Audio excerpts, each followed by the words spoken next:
حدیث پڑھنے پڑھانے والوں پر ابلیسی حملہ۔ کثرت سفر۔ ایک قوم نے حدیث سننے کے لیے سفر کرنے اور کثرت طرق کو جمع کرنے، اسناد عالیہ کے طلب کرنے اور متون غریبہ کے حاصل کرنے ہی میں اپنی زندگیاں گزار دی ہیں۔ یہ دو قسم کے لوگ ہیں۔ پہلی قسم وہ لوگ جنہوں نے ضعیف اور سقیم روایات سے صحیح احادیث کی معرفت حاصل کر کے شریعت کی حفاظت کا ارادہ کیا۔ یہ حضرات اس ارادے پر شکریہ کی حقدار ہیں، مگر ابلیس نے انہیں اس طرح اپنے چکر اور فریب میں مشغول کیا کہ انہیں اس میں مشغول کر کے اس فرض عین کی معرفت حاصل کرنے سے روک دیا جو ان پر واجب تھا، اور انہیں لازم امور کی ادائیگی میں اجتہاد کرنے اور حدیث میں سمجھ بوجھ اور تفقہ حاصل کرنے کی بجائے دوسری طرف ہی مصروف رکھا۔ ایک سوال، اگر کہنے والا یہ کہے کہ سلف صالحین کی ایک جماعت نے بھی تو ایسے ہی کیا ہے، مثلا یحییٰ بن معین، ابن المدینی، بخاری اور مسلم وغیرہ رحمہم اللہ، جواب تو اس کا جواب یہ ہے کہ ان لوگوں نے دین اور اس کی سمجھ میں اہم ترین امور کی معرفت اور طلب حدیث دونوں کاموں کو ایک ساتھ پورا کیا ہے۔ اس کے علاوہ چھوٹی سندوں اور حدیث کی قلت نے ان کی معاونت کر دی تھی۔ اس طرح مذکورہ دونوں کاموں کے لیے ان کا زمانہ کافی رہا معاملہ دور حاضر کا۔ اب تو حدیث کے طرق طول پکڑ چکے ہیں اور اس فن میں کتب بہت زیادہ ہو چکی ہیں، اس لیے یہ شاذ و نادر ہے کہ کوئی ان دونوں امور کو یکجا جمع کر لے۔ آپ ایسے محدث کو بھی دیکھیں گے جو 50 سال تک احادیث لکھتا اور سنتا رہا اور کتابیں جمع کرتا رہا، لیکن وہ یہ نہیں جانتا کہ ان میں کیا ہے۔ اگر اسے نماز میں کوئی حادثہ رونما ہو جائے تو اپنے سامنے بیٹھ کر پڑھنے والے اور سماع حدیث کرنے والے نوخیز سمجھ بوجھ رکھنے والوں سے دریافت کرنے کا حاجت مند ہوگا۔ ایسے ہی لوگوں کی وجہ سے زبان تان دراز کرنے والوں کو محدثین پر تان کرنے کا موقع ملتا ہے، اور وہ یہ کہتے ہیں کتابوں کا بوجھ اٹھانے والے اونٹ ہیں جو نہیں جانتے کہ ان کے اوپر کیا ہے۔ اور اگر ان میں سے کوئی ایک کامیاب ہو جائے اور اپنی حدیث ہی میں نظر رکھے تو بعض اوقات وہ منسوخ حدیث ہی پر عمل پیرا رہتا ہے، اور کبھی وہ حدیث سے ویسا ہی مفہوم سمجھتا ہے جو ایک جاہل اور عام آدمی سمجھتا ہے، اور وہ اسی پر کاربند اور عمل پیرا رہتا ہے، حالانکہ وہ چیز حدیث سے مراد نہیں ہوتی۔ امام خطابی رحمہ اللہ فرماتے ہیں، ہمارے شیوخ میں سے ایک شیخ یہ حدیث مبارکہ روایت کرتے تھے، نہا عن التحلق قبل الصلاۃ یوم الجمعۃ، نبی اکرم صلی اللہ علیہ وسلم نے جمعہ کے روز نماز سے پہلے حلقہ بندی کر کے بیٹھنے سے روکا ہے۔ اور ہمارے شیخ صاحب اس کا معنی کرتے تھے، حجامت بنوانے سے منع فرمایا۔ امام خطابی فرماتے ہیں، اس شیخ نے مجھے بتایا کہ تقریباً عرصہ 40 سال سے اس نے نماز سے قبل اپنے سر کی حجامت نہیں بنوائی، یعنی اس طرح سے سر صاف نہیں کیا۔ میں نے بڑے ادب سے گزارش کی کہ یہ لفظ حلق ہے جو حلقہ کی جمع ہے۔ نبی اکرم صلی اللہ علیہ وسلم نے نماز جمعہ سے قبل علم اور مذاکرے کے لیے حلقے باندھ کر بیٹھنے سے منع فرمایا ہے، اور اس بات کا حکم دیا ہے کہ نماز نفل میں مصروف رہا جائے اور خطبہ سماعت کرنے کے لیے خاموش رہا جائے۔ تو شیخ نے فرمایا، آپ نے تو مجھ پر وسعت و فراخی کر دی ہے، حالانکہ میرے وہ شیخ صالحین میں سے تھے۔ ہم نے اپنے زمانے میں ایسے آدمی بھی دیکھے ہیں جو کتابیں جمع کرتے ہیں اور سماع حدیث بکثرت کرتے ہیں، لیکن انہیں فہم نہیں کہ انہوں نے کیا حاصل کر لیا ہے۔ اور ان میں سے ایسے بھی ہیں جو قرآن کریم کو حفظ بھی نہیں کرتے اور نہ ہی ارکان نماز کو پہچانتے ہیں۔ یہ لوگ اپنے گمان کے مطابق فرض عین کے بجائے فرض کفایہ کے ساتھ مشغول رہتے ہیں، اور غیر اہم کاموں کو اہم ترین کاموں پر ترجیح دینا صرف ابلیس کی چال بازیوں ہی کا نتیجہ ہے۔ دوسری قسم یہ وہ لوگ ہیں جنہوں نے حدیثیں تو بہت سنی، لیکن ان کا مقصود صحیح تک پہنچنا نہیں تھا، اور نہ ہی جمع طرق سے ان کا ارادہ غیر صحیح سے صحیح کی معرفت ہی تھی۔ ان کی مراد و مقصود صرف اسناد عالیہ اور متون غریبہ کو جمع کرنا تھا۔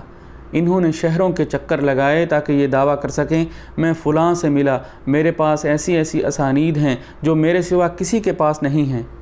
میرے پاس ایسی ایسی احادیث ہیں جو بجز میرے کسی کے ہاں موجود نہیں ہیں۔ ہمارے ہاں بغداد میں کچھ حدیث پڑھنے والے ایسے بھی آئے کہ ان میں سے ایک اپنے شیخ کو لے جا کر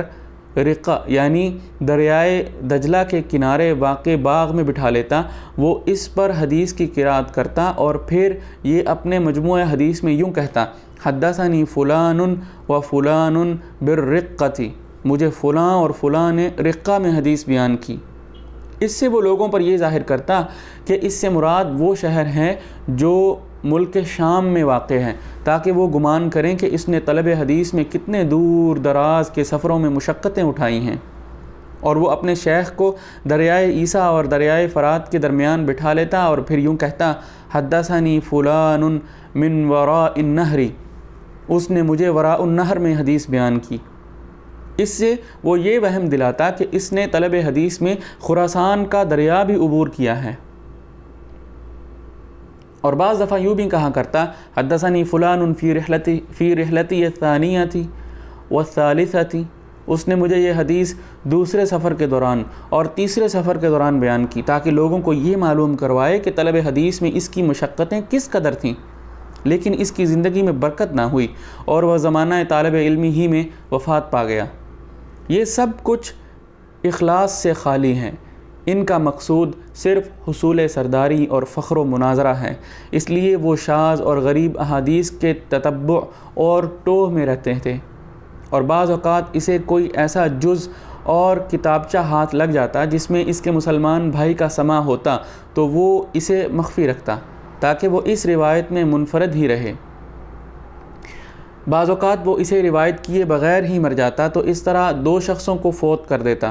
اور بعض اوقات کسی ایسے شیخ کی طرف جس کے نام کا ابتدائی حرف قاف یا کاف ہو اس لیے سفر کرتا تاکہ اسے اپنے اساتذہ میں شمار کرے۔ عیب جوئی اور غیبت۔ اصحاب الحدیث پر تلبیس ابلیس میں سے یہ امر بھی ہے کہ ان میں سے بعض کسی دوسرے پر اپنے غصے کو تسکین دینے کے لیے عیب جوئی اور اتہام بازی سے بھی کام لیتے ہیں، اور یہ باتیں جرح و تعدیل کے ضمن میں کرتے ہیں۔ جس فن کو اسلاف اور قدمائے امت شریعت سے دفاع کرتے ہوئے استعمال کرتے تھے، ان کے مقاصد کو اللہ تعالیٰ ہی خوب جانتا ہے۔ ان لوگوں کے برے مقصد کی دلیل یہ ہے کہ یہ اپنے آپ سے روایت بیان کرنے والے کے متعلق تو خاموشی اختیار کرتے ہیں، جبکہ قدمائے امت اور سلف صالحین ایسا نہیں کرتے تھے۔ امام علی بن مدینی رحمہ اللہ اپنے باپ سے روایت لیتے جو کہ ضعیف تھا، پھر ساتھ ہی یہ بھی فرما دیتے وفی حدیث الشیخ ما فیہ، اس شیخ کی روایت میں علت ہے۔ یوسف بن حسین کہتے ہیں میں نے محاسبی سے غیبت کے متعلق سوال کیا تو انہوں نے جواب دیا اس سے بچ کر رہ کیونکہ یہ بری کمائی ہے۔ ایسی چیز کے بارے میں تیرا کیا خیال ہے جو تیری نیکیاں چھین لے اور تیرے بدخواہوں اور دشمنوں کو راضی کر دے، جس سے تو دنیا میں ناراض رہتا ہے؟ اپنے اس مخالف اور مقابل سے تو کس طرح راضی ہوگا جو تیری نیکیاں لے جائے گا اور تو اس کی برائیاں لے لے گا؟ کیونکہ وہاں تو کوئی درہم و دینار نہیں ہوں گے، لہٰذا اس غیبت سے پوری طرح بچنے کی کوشش کر، اس کے منبع اور سرچشمہ سے بھی واقفیت حاصل کر، کیونکہ بیوقوفوں اور جاہلوں کے ہاں غیبت کا سرچشمہ غصہ، حمیت، حسد اور بدظنی سے شفا پانا ہوتا ہے، اور ایسی غیبت بالکل ظاہر ہوتی ہے جو کسی طرح پوشیدہ اور مخفی نہیں رہتی۔ رہی علماء کی غیبت تو اس کا سرچشمہ اور منبع خیر خواہی کے پردے میں نفس کی دھوکہ دہی ہے۔ وہ ایک غیر صحیح بات سے تعویل کرتے ہیں، لیکن اگر وہ صحیح بھی ہو پھر بھی غیبت کے لیے معاون نہیں ہوتی۔ اس سے ان کی مراد آپ کا یہ فرمان ہے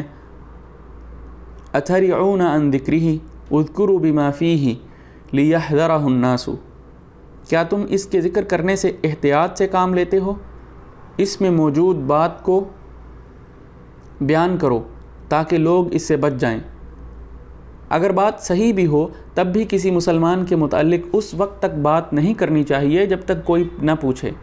ہاں اگر کوئی رہنمائی کے طور پر پوچھنے آئے تو اسے بتا دینا چاہیے۔ مثلا اگر کوئی آپ سے پوچھتا ہے کہ میں اپنی بیٹی کا فلاں سے نکاح کرنے کا ارادہ رکھتا ہوں، اگر اس کے متعلق آپ کو کسی بدعت کا علم ہو یا مسلمانوں کی عزتیں اس سے محفوظ نہ ہوں تو سائل کو احسن انداز سے اس سے باز رکھیں۔ یا آپ کے پاس کوئی دوسرا آدمی آتا ہے اور یوں کہتا ہے میں فلاں شخص کے پاس مال بطور امانت رکھنا چاہتا ہوں، جبکہ وہ آدمی امین بنائے جانے کا اہل نہ ہو، تو اسے اچھے طریقے سے اس سے روک دیں۔ یا کوئی آدمی یہ کہتا ہے میں فلاں آدمی کے پیچھے نماز پڑھنا چاہتا ہوں یا میں اسے کسی علم میں اپنا امام بنانا چاہتا ہوں، تو اسے احسن لہجے میں اس سے دور رکھیں، لیکن اس کی غیبت کر کے اپنے غیظ و غضب کو ٹھنڈا نہ کریں۔ رہی قراء اور عابدوں کی غیبت تو یہ خود پسندی کے ذریعے بھائی کی خامی اور عیب کو ظاہر کرنے سے ہوتی ہے۔ پھر اس کی عدم موجودگی میں اس کے لیے مصنوعی اور کھوکھلی دعائیں کرتا ہے۔ اول تو اپنے مسلمان بھائی کے گوشت سے جی بھرتا ہے، پھر دور سے اس کے لیے دعائیں کر کے خود ہی آراستہ اور مزین ہوتا ہے۔ رہا معاملہ اساتذہ اور رؤساء کے غیبت کرنے کا تو یہ رحمت و شفقت کے پردے میں کرتے ہیں۔ ایک کہتا ہے فلاں مسکین ہے، اس طرح کی آزمائش میں مبتلا کر دیا گیا ہے، اس طرح امتحان میں پھنس گیا ہے، ہم اللہ تعالیٰ سے ایسی ذلت و خواری سے پناہ مانگتے ہیں۔ اول تو اس بھائی کے لیے رحمت و شفقت کے مصنوعی جذبات کا اظہار کرتا ہے، پھر اپنے بھائیوں کے پاس بیٹھے ہوئے اس کے لیے مصنوعی دعائیں بھی کرتا ہے اور کہتا ہے میں نے یہ باتیں تمہارے لیے اس لیے کی ہیں کہ تم بھی زیادہ سے زیادہ اس کے حق میں دعائیں کرو۔ ہم ہر طرح کی غیبت کرنے سے اللہ تعالیٰ کی پناہ میں آتے ہیں، لہٰذا غیبت سے بچنا چاہیے۔ قرآن کریم نے اس کی ناپسندیدگی کا اعلان کیا ہے۔ اللہ تعالیٰ نے فرمایا ہے اَيُحِبُّ أَحَدُكُمْ أَن يَأْكُلَ لَحْمَ أَخِيهِ مَيْتًا فَكَرِهْتُمُوهُ، کیا تم میں سے کوئی بھی اپنے مردہ بھائی کا گوشت کھانا پسند کرتا ہے؟ تم کو اس سے گھن آئے گی۔ اس کے متعلق نبی اکرم صلی اللہ علیہ وسلم سے بہت سی احادیث ثابت ہیں۔ علماء محدثین پر ابلیس کی فریب کاریوں میں سے موضوع حدیث کو اس کی علت وضع بیان کیے بغیر روایت کرنا بھی ہے، اور یہ ان کی شریعت پر بدعنوانی اور جرم ہے۔ اس سے ان کا مقصد اپنی احادیث کی ترویج و اشاعت اور کثرت روایات ہوتا ہے، حالانکہ رسول اللہ صلی اللہ علیہ وسلم کا ارشاد ہے من حدث عنی بحدیث یرا انہ کذب فہو احد الکاذبین، جس نے میری نسبت سے کوئی ایسی حدیث بیان کی جس کو سمجھ رہا ہے کہ یہ جھوٹ ہے تو وہ دو جھوٹوں میں سے ایک ہے یا سب جھوٹوں میں سے ایک ہے۔ فہو احد الکاذبین یعنی دو جھوٹوں میں سے ایک جھوٹا، یا اگر اس کو اس طرح پڑھیں گے کہ فہو احد الکاذبین تو پھر ترجمہ ہوگا کہ وہ سب جھوٹوں میں سے ایک جھوٹا ہے۔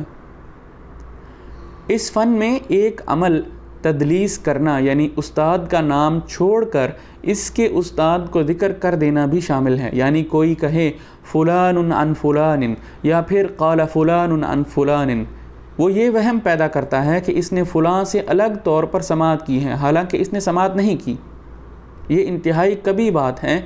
کیونکہ وہ متصل کے مرتبے میں ایک منقطع روایت کو رکھ رہا ہے، اور ان میں سے کچھ ایسے بھی ہیں جو ضعیف اور کذاب راویوں سے روایت بیان کرتے ہیں اور اس کا نام ختم کر دیتے ہیں۔ بعض اوقات ان کے نام کے علاوہ کوئی اور نام لے لیتے ہیں یا ان کی کنیت بیان کر دیتے ہیں یا راوی کو اس کے دادا کی جانب منسوب کر کے بیان کر دیتے ہیں تاکہ پہچان نہ لیا جائے۔ یہ شرع پر الزام ہے، کیونکہ وہ ایک ایسا حکم ثابت کر رہا ہے جو اس سے ثابت نہیں ہو سکتا۔ اگر مروی عنہ یعنی راوی کا استاد اور شیخ ثقہ ہو تو اسے دادے کی طرف منسوب کر دے یا صرف اس کی کنیت ذکر کرنے پر اکتفا کرے تاکہ یہ ظاہر نہ ہونے پائے کہ اس نے اس سے بار بار روایت کی ہے، یا پھر مروی عنہ راوی کے مرتبہ ہی میں ہوتا ہے تو راوی اس کا ذکر کرنے سے حیا محسوس کرتا ہے۔ یہ بھی طریقہ درست نہیں ہے، لیکن اگر راوی ثقہ ہے تو یہ عمل مکروہ ہے، پہلے طریقوں کی طرح حرام نہیں ہے۔